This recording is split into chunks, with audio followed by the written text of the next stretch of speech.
ଜଣେ ବିଧବା ଭାବରେ ମୁଁ ପାଖ ଗାଁର ଜଣେ ଯୁବକଙ୍କ ଫାର୍ମରେ କାମ କରୁଥିଲି। ମୋ ସ୍ୱାମୀ ମଦ ପାଇଁ ଜଣେ ମହାଜନଙ୍କଠାରୁ ଟଙ୍କା ଧାର ନେଇଥିଲେ, ଯାହା ମୋତେ ବହୁତ ଋଣ ଦେଇଥିଲା। ତାଙ୍କ ମୃତ୍ୟୁ ପରେ ମୋତେ ତାହା ପରିଶୋଧ କରିବାକୁ ପଡ଼ିଲା। ସେହିଦିନ ମୋ ବନ୍ଧୁ ମୋ ସହିତ କ୍ଷେତରେ କାମ କରିବାକୁ ଆସିନଥିଲେ।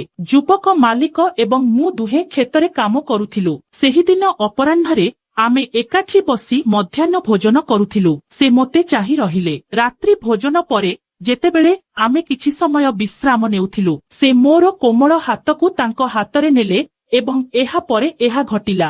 ନମସ୍କାର ବନ୍ଧୁଗଣ, ମୋର ନାମ ସବିତା। ମୁଁ 29 ବର୍ଷ ବୟସ୍କା। ମୋ ପରିବାରର ଆର୍ଥିକ ପରିସ୍ଥିତି ବହୁତ ଖରାପ ଏବଂ ତା ଉପରେ ମୁଁ ଜଣେ ବିଧବା। ମୋ ସ୍ୱାମୀ କିଛି ବର୍ଷ ପୂର୍ବରୁ ମୃତ୍ୟୁବରଣ କରିଥିଲେ। ତାଙ୍କ ମୃତ୍ୟୁ ପରେ ମୁଁ ମୋ ମାଙ୍କ ଘରେ 2 ମାସ ପାଇଁ ରହିଲି, କିନ୍ତୁ କିଛି ଦିନ ପୂର୍ବରୁ ମୁଁ ମୋ ଶ୍ୱଶୁର ଘରକୁ ଫେରି ଆସିଲି। ମୋ ଶାଶୁ ଆଉ ଜୀବିତ ନାହାନ୍ତି, ତେଣୁ ମୁଁ ଆମର ଛୋଟ କୁଡ଼ିଆରେ ଏକା ରହୁଛି। ମୋ ସ୍ୱାମୀ ଜଣେ ପ୍ରବଳ ମଦ୍ୟପ ଥିଲେ। ସାରା ଜୀବନ କଠିନ ପରିଶ୍ରମ କରିବା ପରିବର୍ତ୍ତେ ସେ କେବଳ ଋଣ ନେଇଥିଲେ। ସେ ଜଣେ ମହାଜନଙ୍କଠାରୁ ଶୂନରେ ଋଣ ନେଇଥିଲେ, ଯାହା ସୁଧ ସହିତ 80 ଟଙ୍କା ପର୍ଯ୍ୟନ୍ତ ବୃଦ୍ଧି ପାଇଥିଲା। ଏହି ଭାରି ଋଣର ବୋଝ ମୋତେ ଅଧିକରୁ ଅଧିକ ଚିନ୍ତାରେ ପକାଇ ଦେଉଥିଲା। ମୁଁ ମୋ ବାପା ମାଙ୍କଠାରୁ କୌଣସି ସମର୍ଥନ ମଧ୍ୟ ପାଇପାରୁ ନଥିଲି। ମହାଜନ ପ୍ରତିଦିନ ମୋ ଘରକୁ ଟଙ୍କା ଦାବି କରିବାକୁ ଆସୁଥିଲା ଏବଂ ମୁଁ ତାଙ୍କ ନଜରରେ ଲଜ୍ଜିତ ହେଉଥିଲି। ତାପରେ ମୁଁ ନିଷ୍ପତ୍ତି ନେଇଥିଲି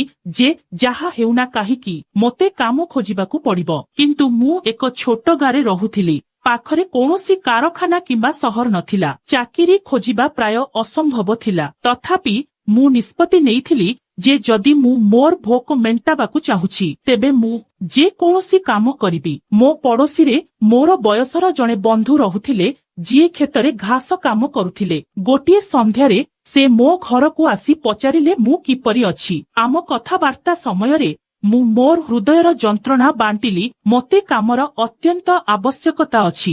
ଯଦି ଆପଣ କୌଣସି କାମ ବିଷୟରେ ଜାଣନ୍ତି, ଦୟାକରି ମୋତେ ଜଣାନ୍ତୁ। ମୋ କଥା ଶୁଣିବା ପରେ ସେ କହିଲେ ଯେ ଗତକାଲି ଜଣେ ଯୁବକ ଆସିଥିଲେ। ତାଙ୍କୁ ତାଙ୍କ ଆମ୍ବ ବଗିଚା ଘାସ କାମ ପାଇଁ ଲୋକ ଖୋଜୁଛନ୍ତି। ତୁମେ ମଧ୍ୟ ଆସିବା ଉଚିତ। ତାଙ୍କ କଥା ଶୁଣି ମୋତେ ଟିକେ ଆଶା ମିଳିଲା। ମୁଁ ତୁରନ୍ତ ନିଷ୍ପତ୍ତି ନେଲି ଯେ ଘରେ ବସି କିଛି ହେବ ନାହିଁ।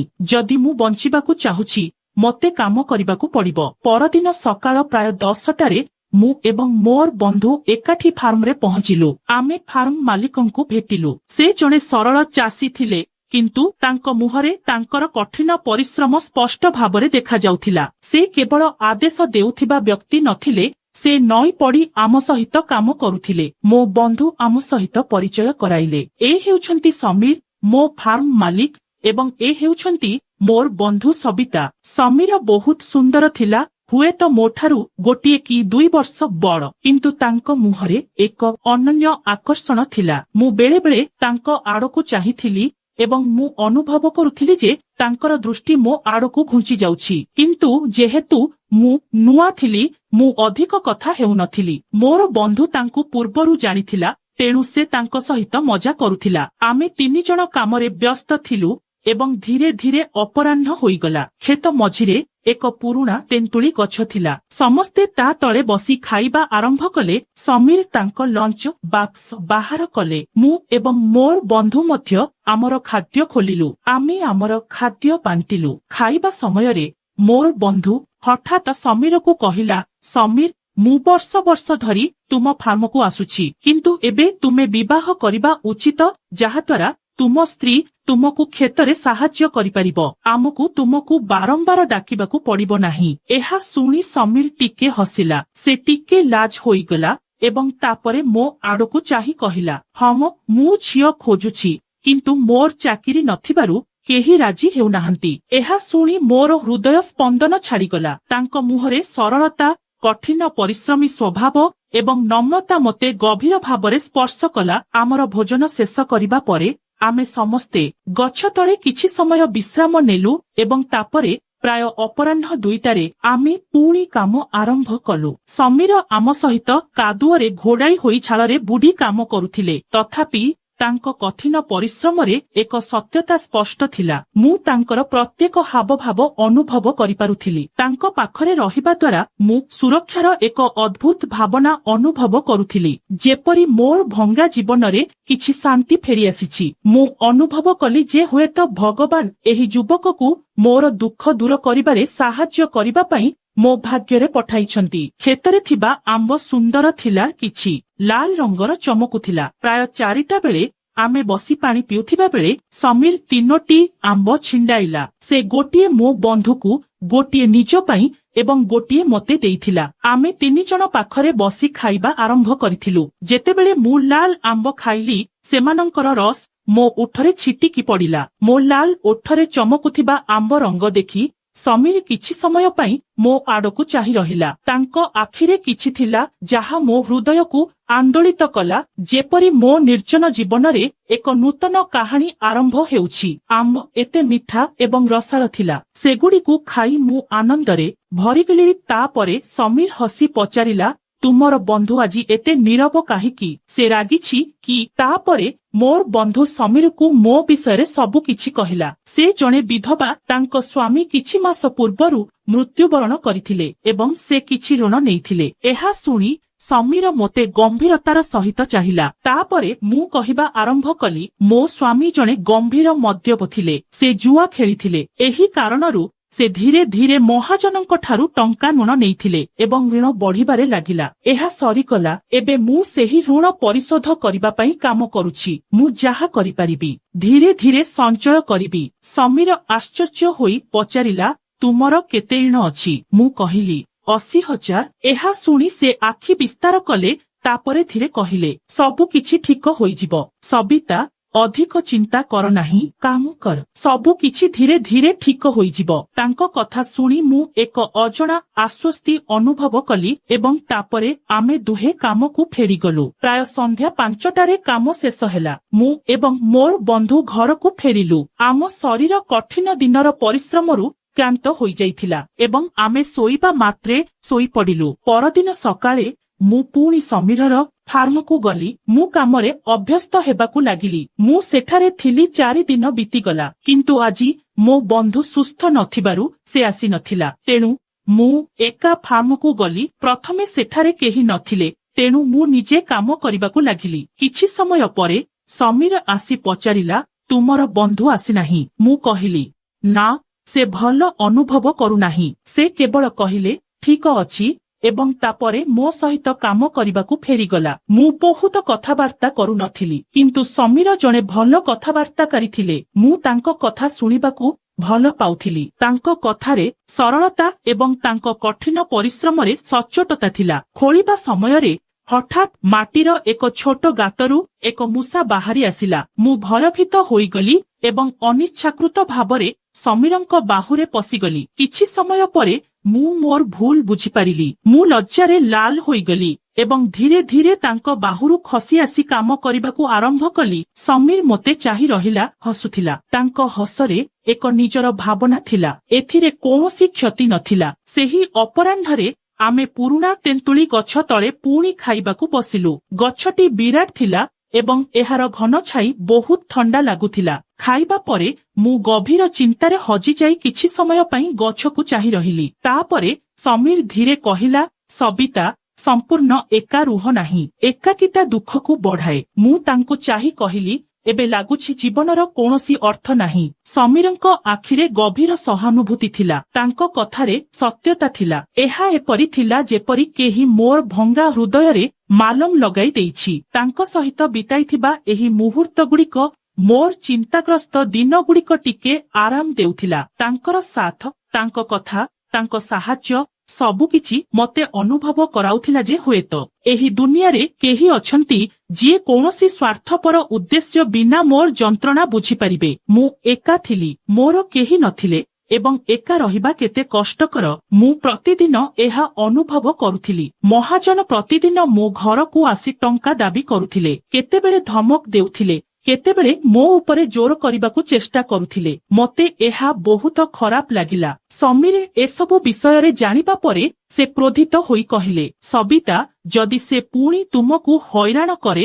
ତେବେ ମୋତେ ଜଣାଅ, ମୁଁ ଏହାର ଯତ୍ନ ନେବି। ମୁଁ ଭୟଭୀତ ହୋଇ କହିଲି, ନା, ହସ୍ତକ୍ଷେପ କର ନାହିଁ, ସେ ତୁମର ମଧ୍ୟ କ୍ଷତି କରିପାରେ। ତାପରେ ସମୀର ଦୃଢ଼ ଭାବରେ କହିଲେ, ଏପରି ଅନ୍ୟାୟକୁ ସନ୍ଦେହ କରିବା ଠିକ ନୁହେଁ। ତୁମେ ପୋଲିସରେ ଅଭିଯୋଗ କରିବା ଉଚିତ। ମୁଁ ଧୀରେ କହିଲି, ମୁଁ ତାଙ୍କୁ ଥରେ ଟଙ୍କା ଫେରାଇ ଦେବି, ତାପରେ ମୋର ତାଙ୍କ ସହିତ କୌଣସି ସମ୍ପର୍କ ରହିବ ନାହିଁ। ମୁଁ ଆହୁରି ବୁଝାଇଲି, ମୋ ପାଖରେ କେବଳ 10,000 ବାକି ଅଛି, ଯାହାକୁ ମୁଁ ମୋ ସ୍ୱାମୀଙ୍କ ସମୟରୁ ଧୀରେ ଧୀରେ ସଞ୍ଚୟ କରିଆସିଛି। ଏବେ ମୋ ପାଖରେ 50,000 ବାକି ଅଛି, ମୁଁ ଧୀରେ ଧୀରେ ଫେରାଇ ଦେବି। ସମୀର ଧ୍ୟାନ ଦେଇ ଶୁଣୁଥିଲା। ତାଙ୍କ ସହିତ କଥା ହେବା ଦ୍ୱାରା ମୋତେ ଏପରି ଅନୁଭବ ହେଉଥିଲା ଯେପରି ଏକ ବୋଝ ହଟିଯାଇଛି। ତାଙ୍କର କୋମଳ ଜିହ୍ୱା, ତାଙ୍କର ଜ୍ଞାନ ଏବଂ ତାଙ୍କର ପ୍ରକୃତ କରୁଣା ଔଷଧ ପରିଥିଲା। ମୁଁ କେବେ ମଧ୍ୟାହ୍ନ ହୋଇଗଲା ତାହା ଜାଣିପାରିଲି ନାହିଁ। ତାପରେ ଆମେ ଫେରିବା ଆରମ୍ଭ କଲୁ। ଆମେ ସନ୍ଧ୍ୟା ପ୍ରାୟ 5ଟାରେ କାମରୁ ବାହାରି ଘରକୁ ଫେରିଲୁ। ମୁଁ ବହୁତ ଦିନ ଧରି ସୁଶୀଲଙ୍କ ଫାର୍ମରେ କାମ କରୁଥିଲି। କାମ ପ୍ରାୟ ଶେଷ ହୋଇଯାଇଥିଲା ଏବଂ ମୁଁ ଅନ୍ୟ କୌଣସି କାମ ପାଇଲି ନାହିଁ। କିଛି ଦିନ ପରେ ରବିବାର ଆସିଗଲା। ସୁଶୀଲ ପୂର୍ବରୁ କହିସାରିଥିଲା ଯେ ସେ ମୋତେ ଦରମା ଦେବା ପାଇଁ ବ୍ୟକ୍ତିଗତ ଭାବରେ ମୋ ଘରକୁ ଆସିବେ। ତୁମେ ବହୁତ ଦୂର ଆସିବାକୁ ପଡ଼ିବ ନାହିଁ। ରବିବାର ସକାଳ ପ୍ରାୟ 10ଟାରେ ମୁଁ ମୋ ଦ୍ୱାରରେ ଠକ ଠକ ଶବ୍ଦ ଶୁଣିଲି। ମୁଁ ସିଲେଇ ମେସିନ ପାଖରେ ବସି କିଛି ସିଲାଇ କରୁଥିଲି। ସେଦିନ ଏହା ଏକ ବଡ଼ କାମ ନଥିଲା, ମୁଁ କେବଳ ଏକ ଜମ୍ପର ସିଲାଇ କରୁଥିଲି। ଯେତେବେଳେ ମୁଁ ଦ୍ୱାର ଖୋଲିଲି, ସମୀର ସେଠାରେ ଠିଆ ହୋଇ ମୋ ଆଡ଼କୁ ହସୁଥିଲା। ମୁଁ ତାଙ୍କୁ ଭିତରକୁ ନିମନ୍ତ୍ରଣ କଲି, ତାଙ୍କ ପାଇଁ ଚା ପ୍ରସ୍ତୁତ କଲି ଏବଂ ପାଣି ପିଆଇଲି। ସେ ପାଣି ପିଇ ବସିଲେ। ମୁଁ ତାଙ୍କୁ ଚା ଦେଇଦେଲି। ଆଜି ତାଙ୍କ ଆଖିରେ ଏକ ଭିନ୍ନ ଚମକ ଥିଲା, ଯେପରି ଏହି ସଭା ଏକ ନୂତନ ଭାବନାକୁ ଜନ୍ମ ଦେବାକୁ ଯାଉଛି। ଚା ପରେ ସମୀର ତାଙ୍କ ପକେଟରୁ 1 ଟଙ୍କା ବିଡ଼ା କାଢ଼ି ମୋ ହାତରେ ମୋର ମଜୁରୀ ଦେଲେ। ତାପରେ ସେ ତାଙ୍କ ଅନ୍ୟ ପକେଟ ଆହୁରି ବଡ଼ ଟଙ୍କା ବିଡ଼ା କାଢ଼ି ମୋ ହାତରେ ରଖିଲେ। ମୁଁ ଆଶ୍ଚର୍ଯ୍ୟ ହୋଇଗଲି। ସେ କହିଲେ, ଏହି 50,000 ଟଙ୍କା ନିଅ।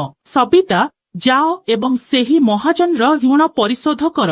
ଯେତେବେଳେ ତୁମର ଟଙ୍କା ହେବ, ଧୀରେ ଧୀରେ ମୋତେ ଫେରାଇ ଦିଅ। କୌଣସି ଶୀଘ୍ରତା ନାହିଁ। ମୁଁ ନିର୍ବାକ ଭାବରେ ସମୀରକୁ ଚାହିଁ ରହିଲି। ମୁଁ ମୋ ଜୀବନରେ ଏତେ ଦାନଶୀଳ ବ୍ୟକ୍ତି କେବେ ଦେଖିନଥିଲି। ମୁଁ କହିଲି, ମୋତେ ଏପରି ଟଙ୍କା ଦିଅ ନାହିଁ। ତୁମେ ମଧ୍ୟ ଗରିବ। ତୁମେ ମୋତେ ଟଙ୍କା ଦେଲେ ତୁମର କଣ ହେବ?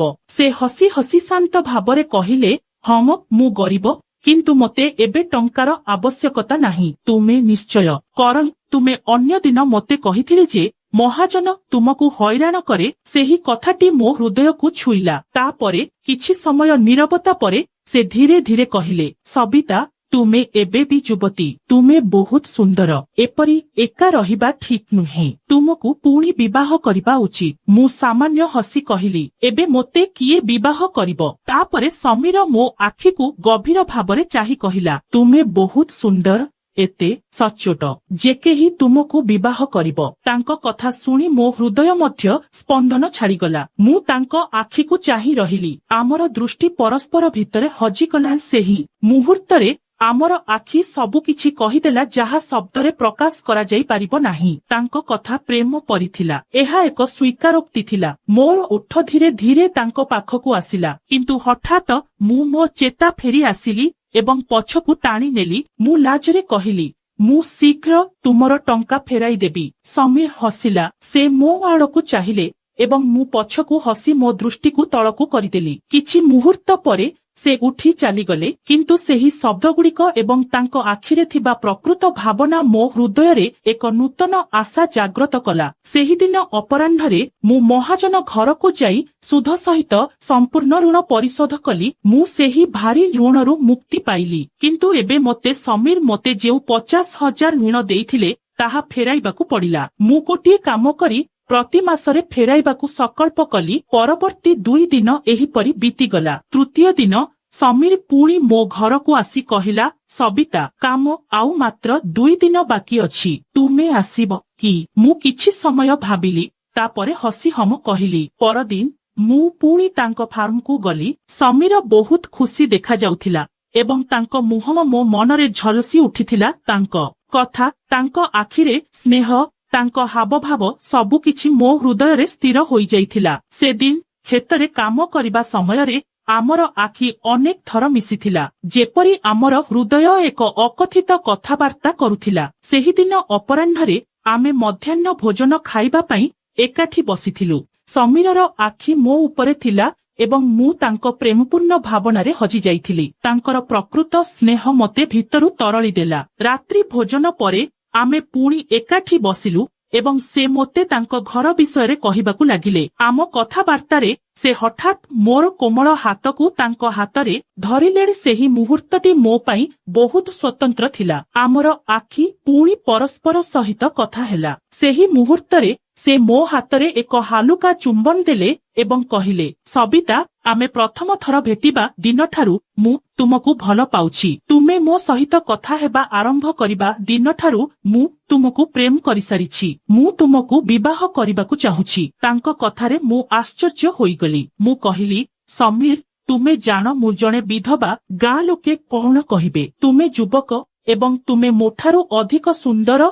एवं योग्य महिला पाइब। किंतु समीर दृढ़ दृष्टि देई कहिला, ना सबिता मु तुमठारु भल आउ काहाकू पाई परिबी नाही। मु केवल तुमको विवाह करिबाकू चाहुछि। किंतु मु तुमर मतामत जानिबाकू चाहुछि। तांको कथा मो हृदयकू आंदोलित कला। मु लाज होइगली। मो मुहरे एक सामान्य हस देखागला एवं तापरे मु मो मुंड नईगली। तांको प्रेम मोर मुहकू उपरकू उठाई देला। आमर आखि मिसिला एवं पर मुहूर्तरे तांको ओठ मो ओठकू मिसिगला। मोर हृदय द्रुत गतिरे स्पंदित हेबाकू लागिला। मु तांको कुंढेई पकाइली। सेही मुहूर्तरे आमे परस्पर मध्यरे हजि जाइथिलु। जेपरि समग्र विश्व बंद होई जाइथिला। सेही अपराह्न आम जीवनर सबुठारु सुंदर मुहूर्त होइगला। तापरे आमे बारंबार देखा करिबा एवं आहुरी गभीर भावरे प्रेमरे पड़िबा आरंभ कलु। किछि दिन परे आमे कोर्टरे विवाह कलु एवं एक नूतन जीवन आरंभ कलु। आजी